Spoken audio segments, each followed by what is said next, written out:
राज्यात स्वस्त धान्य दुकानावर धान्य वाटप ठप्प, 4 दिवसांपासून ई-पॉस मशीन बंद. मशीन बंद असल्यानं नागरिकांना स्वस्त धान्य मिळत नसल्यानं वाद. आणखी 2 दिवस रेशन दुकानावरील धान्य वाटप रखडणार. लाभार्थ्यांची माहिती अपडेट करत असल्यानं धान्य वाटपाला फटका. वाशिम जिल्ह्यातही रेशन दुकानात रेशन घेणाऱ्या लाभार्थ्यांना सर्व्हर डाऊनचा फटका. नवीन तंत्रज्ञान असलेली ई-पॉस मशीन देऊनही फटका बसत असल्यानं नागरिक त्रस्त. छत्रपती संभाजीनगरमध्ये स्वस्त धान्य दुकानावर लाभार्थ्यांची गर्दी. गेल्या 4 दिवसांपासून सर्व्हर डाऊन असल्यानं नागरिक त्रस्त. नाशिकमध्ये गेल्या 10 ते 12 दिवसांपासून बंद असलेलं धान्य वाटप काही प्रमाणात पूर्वपदावर. डिसेंबर महिन्यात केवळ 2% धान्य वाटप झाल्याची दुकानदाराची माहिती. सर्व्हर डाऊनमुळे रायगड जिल्ह्यातही रेशन वाटप बंद. आणखी 2 दिवस ई-पॉस मशीन बंद राहणार असण्याची शक्यता. लातूरमध्ये शेतकरी संघटनेच्या कार्यकर्त्यांनी पीक विमा कार्यालयाला टाळं ठोकलं. चालू हंगामातील पीक विमा मिळाला नसल्यानं शेतकरी संघटनेचे कार्यकर्ते आक्रमक. खुल्या बाजारापेक्षा सीआयआय कापसाला 1000 रुपये जास्त दर देत असल्यानं सीसीआय केंद्रापुढे कापूस शेतकऱ्यांच्या रांगा. सीसीआय प्रति क्विंटल देते 7521 रुपयांचा दर. मुंबई पोलीस आयुक्तांच्या आदेशानंतर अनधिकृत फेरीवाल्यांच्या विरोधात पोलिसांची कारवाई. अंधेरी पूर्व भागात गर्दीच्या ठिकाणी असलेल्या फेरीवाल्यांविरोधात कारवाई. दादर स्थानकाला लागून असलेल्या हनुमान मंदिराच्या विश्वस्तांना मंदिर हटवण्यासंदर्भात नोटीस. दादर स्टेशनच्या विकासाच्या कामात हे मंदिर अडथळा ठरते, त्यामुळे हे मंदिर पाडून रेल्वेची जागा मोकळी करावी, नोटीसमध्ये उल्लेख. कोस्टल रोडचं 95% काम पूर्ण. येत्या जानेवारीच्या पहिल्या आठवड्यापर्यंत अंतिम टप्पा सेवेत आणण्याचा प्रयत्न. आशिष शेलारांनी घेतली मुंबई पालिका आयुक्त भूषण गगराणींची भेट. कॉन्क्रिटीकरणाच्या कामाचा दर्जा निकृष्ट असून क्वालिटी ऑडिट करण्याची शेलारांची मागणी. पुन्हा मुंबईतील हवेचा दर्जा खालावला. कुलाब्यातील हवेची नोंद अत्यंत खराब श्रेणीसह, तर इतर भागातील हवा देखील मध्यम श्रेणी. ठाण्यात आज आणि उद्या टप्प्याटप्प्यानं पाणी पुरवठा. देखभाल आणि दुरुस्तीच्या कामामुळे पाणी पुरवठा टप्प्याटप्प्यानं होणार असल्याची माहिती.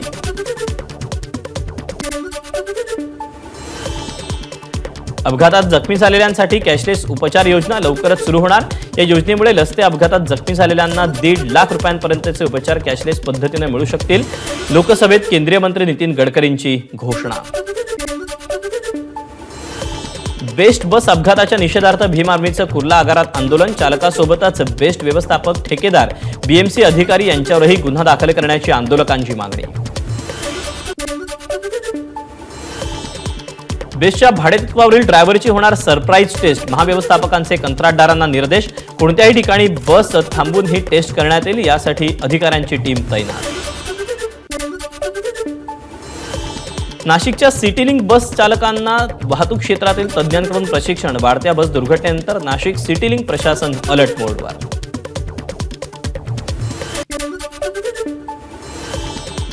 मुख्यमंत्री युवा प्रशिक्षण योजनेचे 1,19,700 नोंदणीकृत लाभार्थी. योजनेसाठी आतापर्यंत 110 कोटींचा खर्च.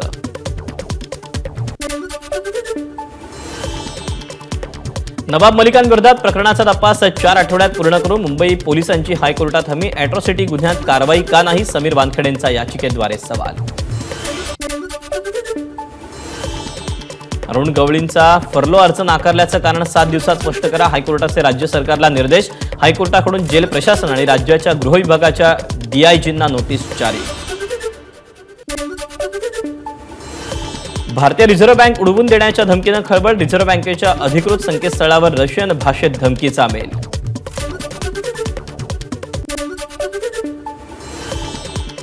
बेकायदा फेरीवाल्यांच्या मुद्द्यावरून मुंबई हायकोर्टाचे राज्य सरकारवर कठोर ताशेरे. तुम्हाला जमत नसेल तर कायदा लोकांच्या हातात द्या, मग करू द्या त्यांना काय करायचं ते. हायकोर्टाची तीव्र नाराजी.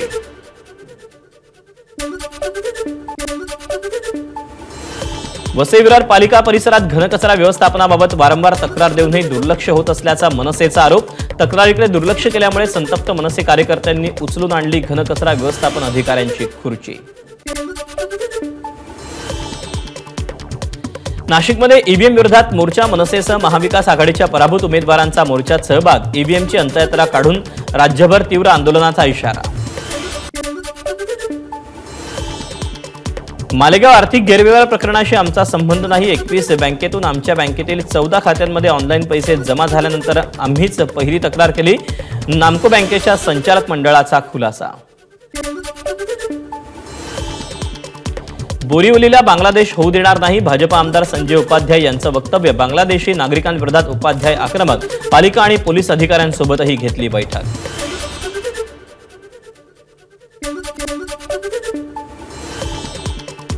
देशात संविधान सुरक्षित नाही तर दलित समाज कसा सुरक्षित राहणार? काँग्रेस नेते नितीन राऊत यांचे सवाल.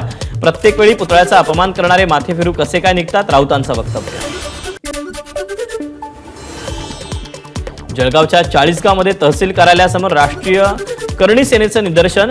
बांगलादेशमध्ये हिंदूंवरील अत्याचार थांबवण्यासाठी भारत सरकारनं बांगलादेश सरकारवर दबाव निर्माण करण्याची मागणी.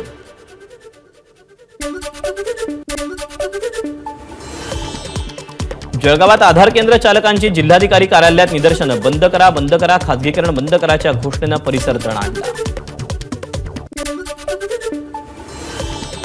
अकोल्यात बौद्ध संघर्ष समितीचा मोर्चा. परभणी घटनेतील आरोपीला अटक करण्यासाठी मोर्चाचं आयोजन.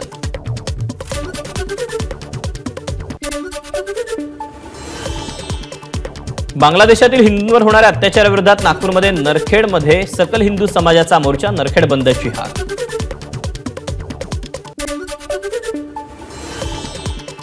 परभणीत पोलीस कस्टडीतील महिलेच्या मृत्यूची अफवा. काही काळ शहर बंद, काही झालं नसल्याचं पोलीस अधीक्षकांकडून स्पष्ट. पालघर जिल्ह्यातील वाडामधील गर्भवती महिलेची रुग्णवाहिकेतच प्रसूती. वाडा ग्रामीण रुग्णालयात कोणतेही उपचार न करता ठाण्याला पाठवल्याचा गर्भवतीच्या कुटुंबियांचा आरोप. कल्याणमध्ये कुत्र्याच्या हल्ल्यात तरुणाचा मृत्यू. उपचाराअभावी घटनेच्या 2 महिन्यांनी तरुणाचा मृत्यू. वर्षभरात 18,800 नागरिकांना कुत्र्यानं चावा घेतल्याची माहिती.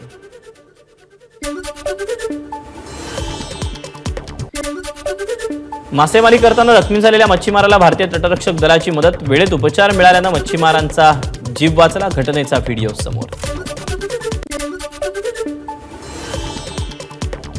जळगावच्या धरणगाव तालुक्यात बस इलेक्ट्रिक पोलला धडकली. 28 प्रवासी जखमी. चालकाचं बसवरचं नियंत्रण सुटल्यानं अपघात घडल्याची माहिती.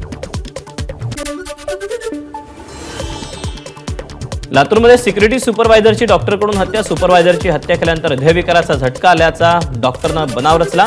पोलिसांची माहिती. धुळ्यातील निमखेडी जिल्हा परिषद शाळेतील पहिलीतील विद्यार्थिनीचा पेनाचं टोपण गिळल्यानं मृत्यू.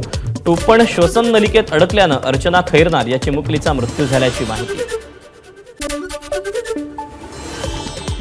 पुण्याच्या शिवाजीनगरमधील संचेती हॉस्पिटल जवळच्या एका बंद घराला आग. अग्निशमन दलाकडून आगीवर नियंत्रण.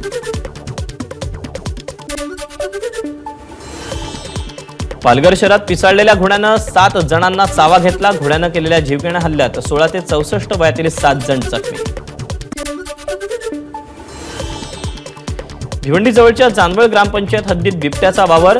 पॅरामाउंट गोदामात बिबट्या शिरल्याची माहिती.